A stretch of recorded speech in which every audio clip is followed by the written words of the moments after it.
Selamat datang di channel Eri Amazon. Apa kabar sahabat YouTube semua? Semoga sehat-sehat selalu. Sebelum kita lanjut ke videonya, jangan lupa like, komen, share, subscribe, dan aktifkan loncengnya, biar admin tambah semangat bikin videonya. Terima kasih.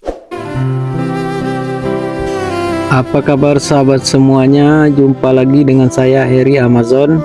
Kali ini saya berada di gerbang tol 13 Koto Kampar. Saya akan review perjalanan kali ini, tapi bukan di jalan tol, melainkan di jalan utama menuju ke Kota Pekanbaru. Bagaimana kondisi jalan sekarang ini setelah beroperasinya selama 1 tahun kurang lebih jalan tol? Jalan utama ini kondisinya ramai atau sepi? Kita akan lihat bersama-sama di video ini. Karena kebetulan saya mau menuju Kota Dumai, jadi saya upload video dari gerbang tol 13 Kota Kampar ini. Saya akan menuju Kota Bangkinang. Karena saya mungkin sering lewat sini, jadi jalan bawah atau jalan utama ini memang sekarang sangat sepi teman-teman. Jadi bisa teman-teman lihat di video ini. Jadi sebelum lanjut kita ke videonya, mohon dibantu like, comment, share, dan subscribe biar channel ini lebih baik lagi ke depannya. Dan bagi teman-teman yang sudah subscribe, saya ucapkan banyak-banyak terima kasih. Yang belum subscribe, mudah-mudahan dibantu subscribe channel ini. Dan semoga teman-teman semua dalam keadaan sehat-sehat selalu, dimudahkan rezekinya, dimudahkan segala urusannya, dan selalu dalam lindungan Allah Subhanahu wa Ta'ala. Amin. Jadi kita sudah mulai melakukan perjalanan. Selamat menyaksikan, semoga teman-teman terhibur dengan adanya video ini. Let's go.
Terima kasih sudah menonton video ini, admin doakan semoga selamat dunia dan akhirat, dan yang belum subscribe mohon dibantu subscribe-nya, biar channel ini lebih baik lagi. Wassalam.